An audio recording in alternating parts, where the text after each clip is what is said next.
Donc, bonjour à vous. Donc, je vais commencer par me présenter, Guillaume Rossignol. Je travaille à Wouzachat, comme Mathieu. Et donc, comme lui, mes exemples et mon retour d'expérience va être beaucoup centré sur la marketplace et sur la gestion des produits. Alors, je vous préviens tout de suite, cette présentation est plus une présentation du design pattern CQRS et un retour d'expérience sur comment nous, on l'a implémenté et ce qu'on a réussi à faire avec. Mais il n'y aura pas d'exemple de code, c'est tout sur le principe et notre retour d'expérience. Donc CQRS, quand les représentations ne sont pas symétriques, c'est à la fois un acronyme récursif et ça annonce ce qui se passe dans le CQRS. Je suis assez fier du titre, c'est pour ça que je le souligne. Donc première étape, on va venir sur la définition, sur ce qu'est le CQRS. Et donc la définition est très simple, CQRS c'est là pour Command Query Responsibility Segregation, qui est un concept très simple. On va séparer de manière assez forte tout ce qui a trait dans notre code aux commandes, d'un côté. Les commandes, c'est tout ce qui sert à modifier nos objets. Et d'un autre côté, tout ce qui a trait à la consultation, ce qu'on va appeler les queries. Et ce, particulièrement sur tout ce qui est modèle. C'est-à-dire que dans la représentation classique, dans une application classique telle qu'on en fait assez facilement en Symfony, on a notre entité doctrine qui est mise à jour via un contrôleur auquel a accès que des administrateurs. Donc on met à jour cette entité, et après celle-là est directement rendue pour les clients à travers un truc qui récupère l'entité, qui la passe à Twig, et qui est rendu en faisant des gets dessus. Et donc on a un fort couplage entre ce qui se passe au moment de la modification et au moment de la consultation. Et donc tout le principe du CQRS, c'est de dire on va séparer ces deux morceaux-là. Parce qu'il y a une logique différente entre le vendeur qui rentre ces informations et la façon dont on veut les recracher au moment où quelqu'un va faire une commande, va faire de la consultation, ou au moment où quelqu'un va afficher le produit dans son panier. À ce moment-là, on n'a pas réellement besoin d'avoir la même représentation des données que lorsque le vendeur met à jour, change une quantité, change une description, change potentiellement des informations qui ne sont absolument pas affichées au client. Et du coup, est-ce que c'est vraiment pertinent de récupérer toutes ces informations-là juste pour afficher le nom d'un produit et un petit bout de description. Donc, sur le papier, c'est très bien.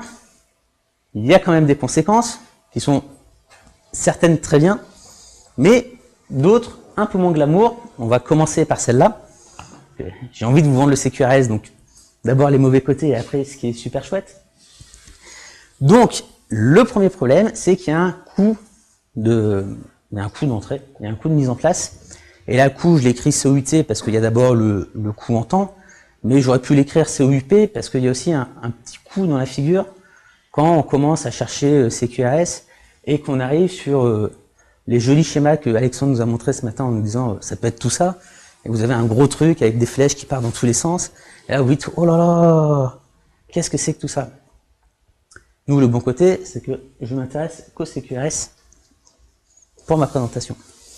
Le deuxième point, c'est que le bénéfice qu'apporte le CQRS n'est pas immédiat, dans le sens où pour faire un objet simple, qui là ponctuellement, pour mon besoin, j'ai juste envie d'afficher et de gérer une adresse, ben finalement découpler comment je l'affiche et comment je la modifie, ça n'a pas une grosse plus-value à un instant T.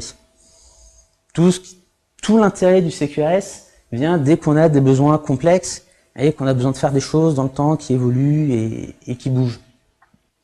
Donc non seulement c'est une grosse galère à mettre en place parce qu'on découvre le concept, et en plus, pour résoudre notre problème là tout de suite tout petit et juste pour faire un test, il n'y a pas un gros bénéfice. Donc là c'est pareil, quand on fait un test, la première fois on se dit tiens je vais juste faire un POC, Proof of Concept sur un truc à la con juste dans un petit fichier Scratch du CQRS, on a mis tout en place, on se dit bah oui mais finalement par rapport à juste une entité doctrine, c'est pas super glamour parce que pour des besoins très très simples, c'est pas forcément adapté. Donc il faut miser sur le long terme. Et avec tout ça, notre code a l'air plus complexe au moment où on le met en place, puisque pour pouvoir faire du CQRS, on a besoin de plein de choses. Notamment, comme on découpe fortement ce qui se passe au moment où on fait des mises à jour et au moment où on consulte, on a besoin de tout un truc. On verra pas d'ailleurs dans cette présentation, mais on a besoin de quelque chose qui nous permet d'assurer l'intégrité de nos données. Être sûr que quand le marchand il a dit que son produit il valait 15 €, quand il est affiché au client, ça affiche bien 15 €. Et comme on tape plus comme avant sur la même entité Doctrine, où on était sûr que Doctrine faisait bien le boulot d'enregistrer en base de données et de nous recracher toujours la bonne valeur, d'un coup notre code se complexifie. On a des bus d'événements, des bus de commandes, on va surveiller ce qui se passe pour mettre à jour à droite, à gauche, tout ce qu'il y a. Donc j'en reviens à quand on fait un tout petit exemple de 5 minutes pour se dire je vais tester, on en revient, on a 5 classes, on dit bon, l'aspect gain n'est pas immédiat. D'où ce retour d'expérience pour vous montrer tout ce qu'on a fait de chouette grâce au CQRS et qu'on a fait rapidement, juste sur un coût d'entrée assez important. Et donc, les bonnes, parce qu'il n'y a pas que de mauvais côtés, on gagne beaucoup en flexibilité. Comme d'un coup, on a fortement découplé des choses, comme souvent quand on découple, d'un coup, on peut faire un peu ce qu'on veut de chaque côté, il n'y a pas d'impact directement. Dès qu'on a choisi de faire du CQRS, on peut changer fortement tout ce qui se passe en affichage côté client, ou même côté administration, tout en étant sûr de ne pas avoir d'impact sur la mise à jour. Puisque finalement, ce qui me sert à importer des CSV ou à traiter des formulaires ne change pas. Jamais, parce que finalement, quand je change le besoin du client, parce que nous on estime le besoin du client, on change juste côté client. Le marchand, son besoin, il lui change pas forcément. Il mettait à jour ses produits avant, il les met à jour maintenant. C'est pas parce qu'on change des détails pour le client qu'il y a une raison quelconque pour toucher toute la partie back-office. Donc on a plus de flexibilité et plus de sérénité quand on modifie d'un côté. Parce qu'on sait que ça va continuer à marcher côté query. Pardon. On sait que ça va continuer à marcher côté commande sur la modification parce qu'on touche que à l'aspect affichage. On a un gain en lisibilité puisque on va avoir effectivement plus d'objets, mais chaque objet va être plus spécifique. Parce que finalement, au lieu d'avoir une grosse classe où on a tout, on a d'un côté la partie qui sert pour la mise à jour, d'un côté la partie qui sert pour l'affichage. Et particulièrement quand on parle d'une application legacy qui marchait mal, on a des gains en performance parce que comme on peut spécifier, la partie, on peut, pardon, c'est dur, on a été longue. Donc, comme on a séparé fortement nos parties mise à jour et nos parties lecture, on peut spécialiser fortement la partie lecture en stockant directement ce qui va être affiché, notre gros agrégat de données, on le sérialise d'un seul bloc, on le stocke dans Elasticsearch au lieu de le stocker dans du SQL, et paf, d'un coup, ça ressort vachement plus facilement. Et nous, de notre côté, les gains en performance sur l'affichage d'un produit, on est passé de plusieurs dizaines de secondes, parce qu'on était sur une application legacy qui faisait plein de choses dans tous les sens, à en dessous de la seconde sans aucun souci. Et donc, au niveau du code, pour faire le récap, on se retrouve avec des classes plus nombreuses, mais vachement plus spécialisées. Et donc, du coup, en plus, elles ont des noms plus explicites, on sait ce que ça fait, on sait dans quel cas elles sont utilisées. C'est plus facile. On n'a plus des gros blobs de 2000 lignes qui font on ne sait trop quoi. Il est nécessaire d'assurer la cohérence des données, ça je l'ai déjà dit, donc ça a un coût, mais par contre ça permet plein de choses amusantes. Il est plus facile d'être résistant aux défaillances, puisque typiquement si on utilise un service tiers, on sait qu'on a fait la mise à jour d'un côté. Donc le marchand va nous dire sur la plateforme, le prix c'est 15 €. Imaginons qu'on utilise Algolia pour faire de la recherche, c'est un service tiers où on stocke des enregistrements et on peut faire de la recherche derrière. Donc ça c'est complètement séparé. On sait qu'on va devoir faire de la mise en cohérence, donc on a mis en place un système de bus, d'événements, et du coup on a déjà prévu la possibilité d'avoir des trucs qui fail à la fin. Donc mécaniquement, si Algolia, notre service tiers, n'est pas dispo à un moment donné, pendant 10 minutes, c'est pas grave parce que le message reste dans une file gentiment et il n'y a pas de problème, il sera traité quand Algolia redeviendra disponible. Donc le simple fait de rajouter de l'architecture pour assurer la cohérence nous permet de faire des choses qu'on n'aurait pas pu faire sinon. C'est pas forcément directement lié au CQRS, c'est juste que comme on avait des besoins pour le CQRS, bah, ça a été facile de se dire on va mettre un bus, on va plus gérer forcément les choses de manière synchrone, parce que quand le marchand apporte dans la nuit un CSV de 100 000 lignes, déjà il ne le fait pas lui directement, donc en fait il s'en moque un peu que la mise à jour ait lieu pile à minuit. Et finalement il sait qu'il va y avoir un petit timeout. Donc du coup on récupère tout le CSV, on pousse tout, et par contre les mises à jour c'est mis dans des queues, c'est fait quand on a le temps, c'est fait quand les services tiers sont disponibles, voilà, tout se passe bien.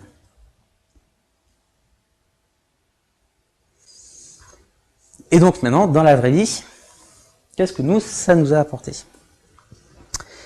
Alors, aux achats, avant le premier exemple, on part d'une application legacy, avec comme exemple des fichiers qui font 10 000 lignes, et dont certaines lignes font 10 000 colonnes, notamment les fonctions qui servent à récupérer les informations sur les produits, parce qu'un produit c'est un objet très complexe, et donc du coup il y a plein de choses, et donc c'était fait dans plein de fonctions complètement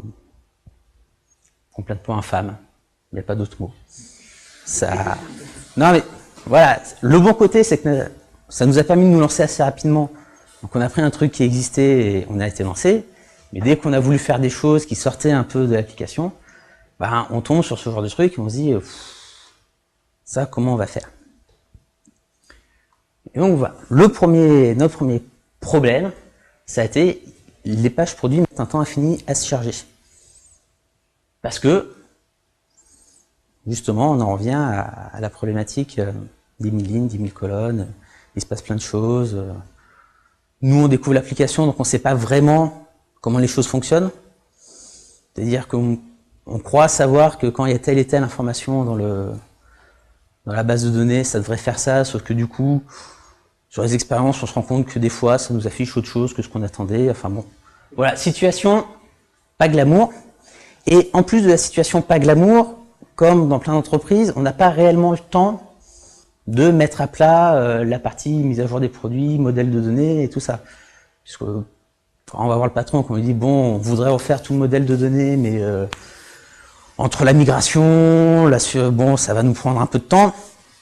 La réponse c'est faites autrement quoi.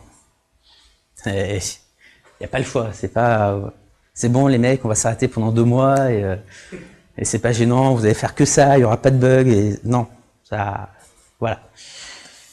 Donc voilà, notre problème, c'est que on a des gros problèmes sur l'affichage. Et pour le coup, le bac marchand était effectivement un peu lent, mais c'est acceptable, parce qu'ils ont l'habitude, parce qu'ils ont souvent des Magento qui tournent sur les trucs gratuits, enfin bon, il y a plein de choses qui font que pour un marchand, c'est pas gênant d'avoir une page un peu lente pour faire de la mise à jour de produits.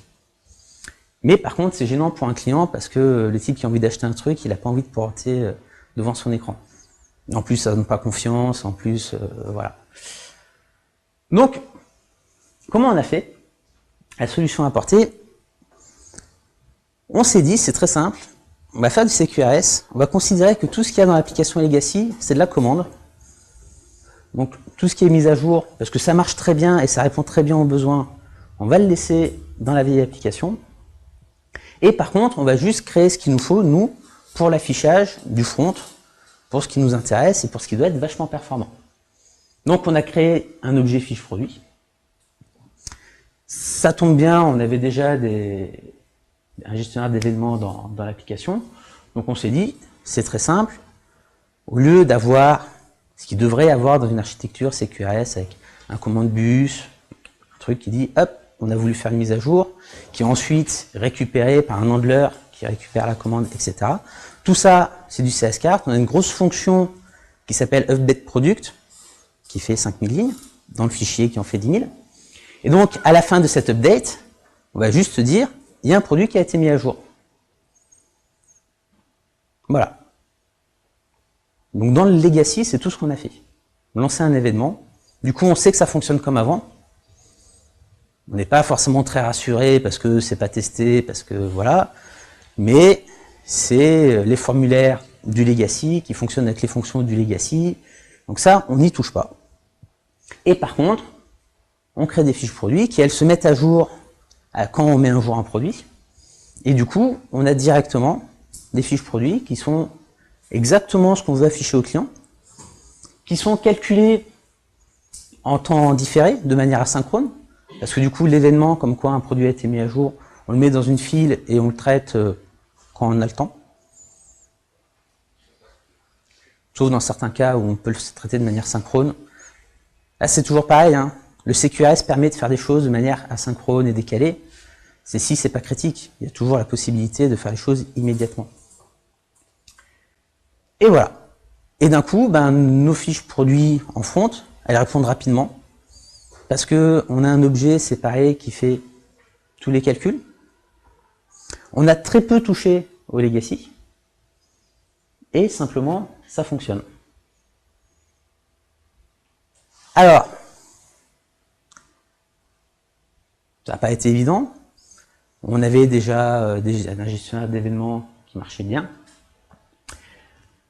Dans la vraie vie, quand on ne maîtrise pas très bien le modèle de données, dire on a créé un nouvel objet et on a mis toutes les infos dedans et ça marche, il y a quand même eu du temps qu'on a passé dessus parce qu'il fallait quand même comprendre 2-3 choses. Mais d'un coup, ça a permis aussi de s'affranchir de certains éléments. Ou quand le legacy nous disait que le produit ne devrait pas être vendable, alors que nous on sait que le marchand il a mis du stock et qu'on l'a prémodéré, on a pu rajouter nos règles à nous.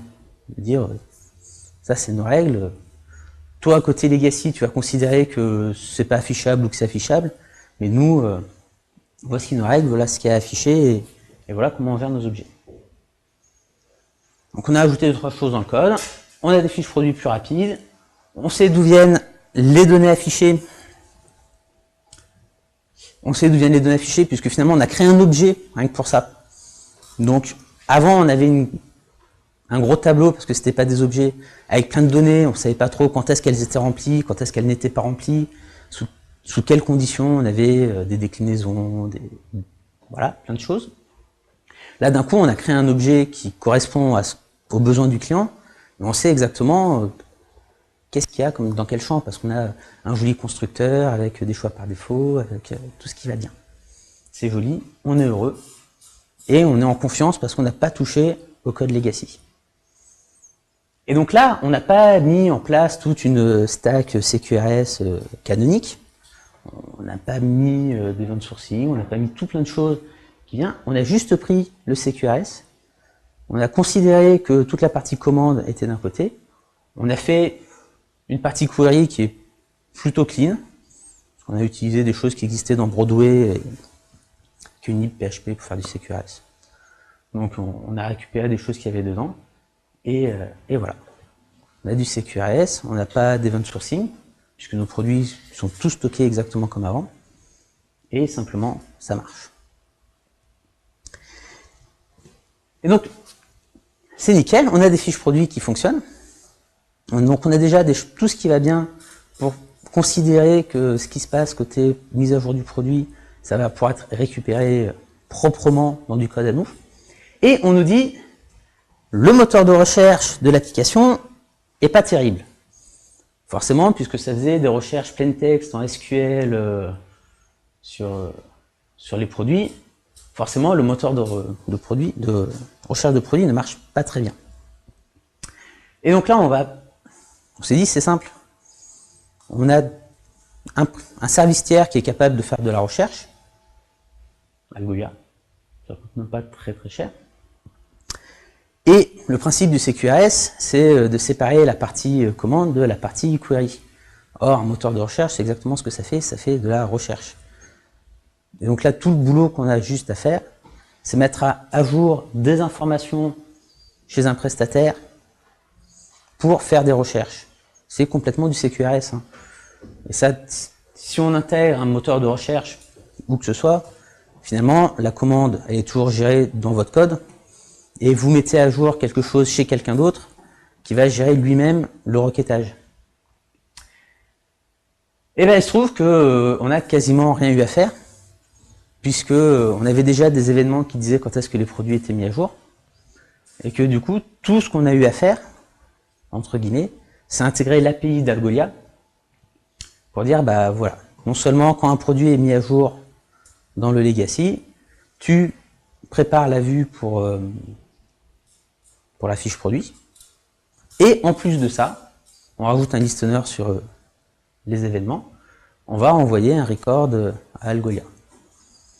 Et c'est nickel parce que si Algolia n'est pas disponible à ce moment-là, ce qui n'est encore jamais arrivé, eh ben c'est pas grave, on aura l'événement qui est en attente d'être traité et d'être acquitté, et il n'y a pas de souci. Et donc en soi, c'était relativement trivial. Donc il y a eu un vrai coup sur la mise en place du CQRS, mais ensuite étendre le modèle, c'est pas un problème. Et ça, c'est pas forcément quelque chose qu'on voit quand on fait un petit test avec juste, je vais écrire et modifier des adresses. Troisième cas, et toujours sur les produits, parce que c'est le morceau où on est pur CQRS, où on n'a rien d'autre. La fiche produit unifiée. Ça, c'est un gros projet, c'est pas encore fini d'ailleurs, où on nous dit d'un coup, le client, ce qui l'intéresse, lui, quand on arrive sur un produit, c'est pas forcément de voir le produit de tel ou tel vendeur, parce qu'après tout, lui, que la barrette de RAM, elle vienne de chez LDLC ou de chez Darty, il s'en moque un peu. Ce qu'il va vouloir, c'est avoir une liste des barrettes de RAM vendues par les différents marchands, et les meilleurs prix, et pouvoir faire sa sélection, et ensuite faire son petit bonhomme de chemin.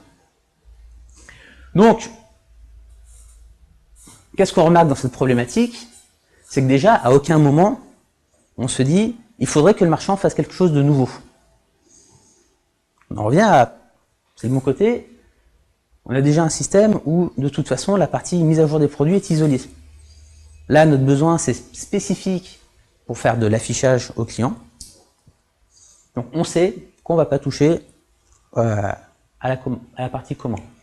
En tout cas, pour les marchands. Donc là, c'est très simple. On se dit, ben, on va créer un objet fiche produit unifié. Tout ce qu'on a à se faire, finalement, c'est se greffer sur les mises à jour des produits. Savoir, pouf, tel produit est mis à jour. Est-ce que j'ai besoin de mettre à jour la fiche produit unifiée?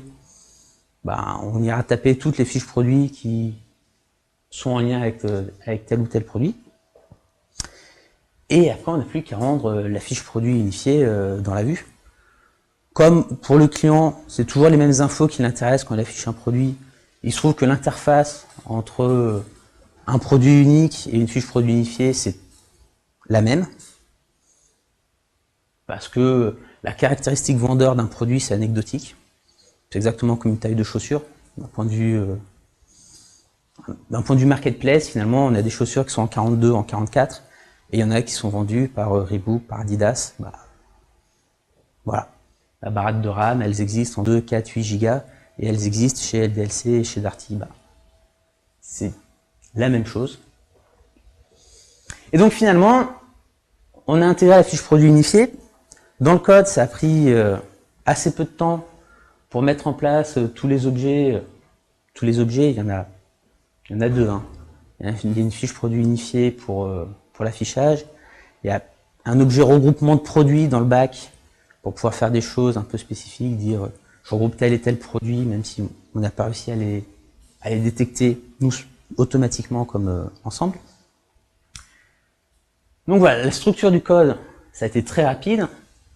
Là, on en est encore sur des questions, comment on fait pour que l'affichage soit sympa et pour que les admins puissent mettre un peu leur sel dans la mise en commun des produits.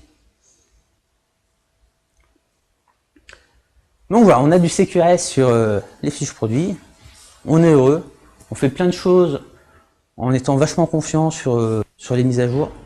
Ça a été un gros problème au début, parce que quand on ne maîtrise pas la fonction de mise à jour et qu'on se dit bah, on va rajouter un champ parce qu'on en aura besoin et que on ne sait pas trop comment les champs sont mis à jour, ou que bah, on a modifié fortement les produits il n'y a pas très longtemps pour rajouter des prix barrés, pour pouvoir dire le marchand, en dehors du système de promotion, il peut rajouter une information, quand il met à jour le produit, qui est un prix qui va apparaître en barré.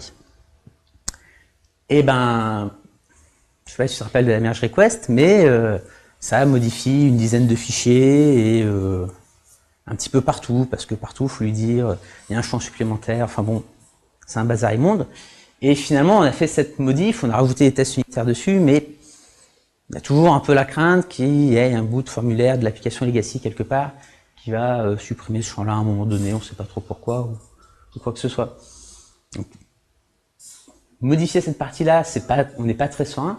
Par contre, voilà, changer des choses en front, c'est facile parce que tout est joliment bien découplé. On a intégré ce qu'on pourrait appeler du full CQRS, ce qui vient quand vous intégrez une librairie genre Broadway, qui est du coup du CQRS et de l'event sourcing. Parce que à partir du moment où on a vos objets qui sont gérés comme des commandes, et qu'à partir du moment où depuis le début vous avez des commandes, vous pouvez avoir des trucs très fins. Vous dites, quand j'ai un panier et que je rajoute juste une quantité à un produit qui existe déjà, plutôt que de mettre à jour tout l'objet, je vais juste avoir un événement qui dit on a juste rajouté un à tel produit pour déclencher les handlers qui vont bien, les événements qui vont bien. Finalement, c'est assez simple à faire quand on part du début, parce que, je vais modérer mon propos après, mais c'est assez simple à faire parce que finalement, il y a des librairies qui viennent toutes prêtes, avec tout ce qui va bien. Donc il y a des bus pour les commandes, il y a un event bus qui existe déjà, il y a tout ce qui va bien pour l'agrégat. Se posent des questions sur l'intégration qui ne sont pas évidentes, parce que tout se base sur le contexte. Et donc, en CQRS, Event Sourcing, la question où je fais mon contrôle et qu'est-ce que je dois faire n'a quasiment jamais de réponse évidente. C'est-à-dire que vous ne connaissez pas le truc, vous dites je vais faire un panier en CQRS Event Sourcing, vous dites où je pose tel ou tel contrôle, et c'est comme l'histoire du billet de 10 €, la question à quel moment je fais les contrôles, ça dépend. Parce que en fonction du besoin métier, on ne fera pas les contrôles forcément au même endroit, dans les mêmes éléments de la librairie. Mais ça vient avec l'expérience, ça vient en demandant et en expliquant ses problèmes.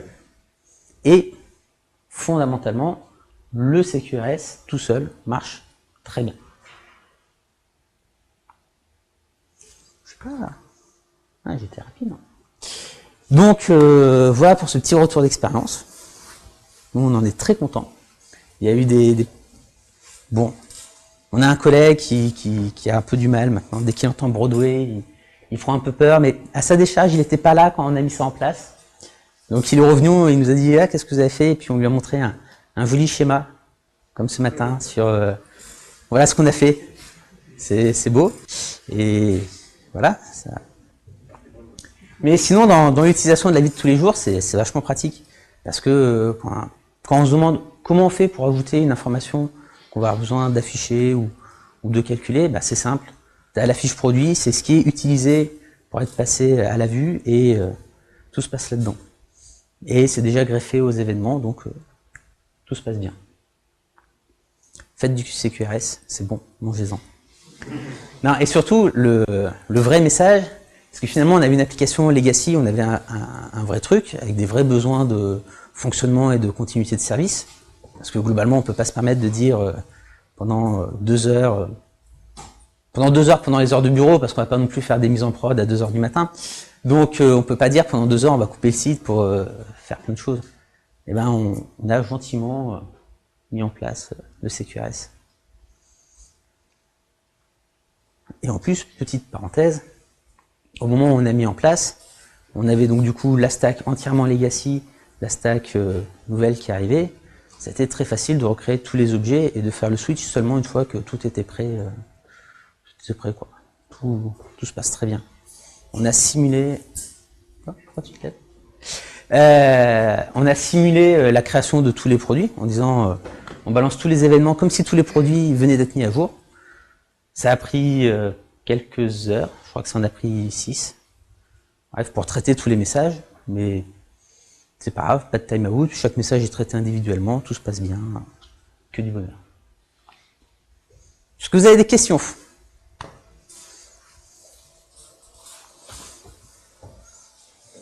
Le CQRS, c'est fantastique.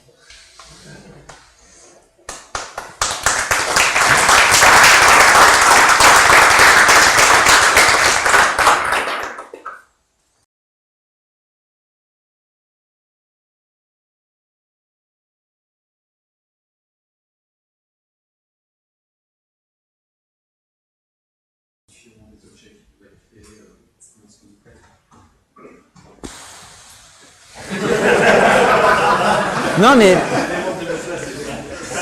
le pire c'est qu'en plus le pire c'est qu'on a nous on n'a pas vraiment la problématique dans le sens où justement comme la partie commande est entièrement legacy, la partie commande renvoie déjà des ID et tu vois de ce côté-là on. Les problématiques en CQRS c'est la suivante, c'est que généralement quand on va créer le premier objet, par habitude on cherche à avoir l'identifiant pour pouvoir revenir dessus et afficher par exemple ce qu'on a créé. Le problème, c'est que le CQRS, par définition, quand on écrit, on écrit. On ne vient pas parler quelque chose. Donc, comment est-ce qu'on deal sur cet identifiant pour pouvoir enchaîner quelque chose? Il y a plein de techniques, c'est le besoin qui va créer la solution. La solution la plus simple, c'est tout simplement, comme vous allez avoir un object identifier, celui-ci, vous le remontez au niveau le plus haut possible. Et vous pouvez partir du principe que généralement dans 95% des cas ça va bien se passer. Les 5% sont là, c'est là-dessus généralement si vous avez ces problématiques-là, vous allez partir sur des event sourcing, des choses un peu plus costaudes, pour pouvoir récupérer à un moment quoi qu'il arrive la chose. N'oubliez pas que quand vous affichez un objet, après, en lecture, vous avez le droit de checker si le truc existe vraiment en base. Mais la grosse problématique, une des premières problématiques, c'est justement ça. Comment est-ce que je fais pour récupérer l'identifiant d'un objet qui a été créé? Il faut juste passer les habitudes pour arriver sur une autre solution. Et les solutions, il y en a, je dirais, 3 ou 4 différentes suivant le contexte. Typiquement, nous, là où, pour récupérer l'ID à la création, on a eu le cas sur le panier, puisque lui, il était en full CQRS et on-sourcing. Donc, quand un client arrive sur le site, il n'a pas de panier. Au moment où il clique sur le premier produit pour mettre au panier, d'abord, on commence par lui créer un panier. Et donc, comme on était en event sourcing, on s'est greffé sur l'événement « Un panier a été créé » pour dire on le met dans la session du bonhomme et voilà, ça a simplement marché. Et qu'en plus, bon, voilà, vu que le panier c'est un objet assez simple, il est juste en session, donc si tu veux, c'est voilà, nous c'est pas un problème qu'on ait eu où on s'est dit on est emmerdé parce que le create object nous renvoie rien quoi. C'est de toute façon action elle est atomique, ce qu'il a voulu faire il l'a fait et ça marche simplement sur le panier.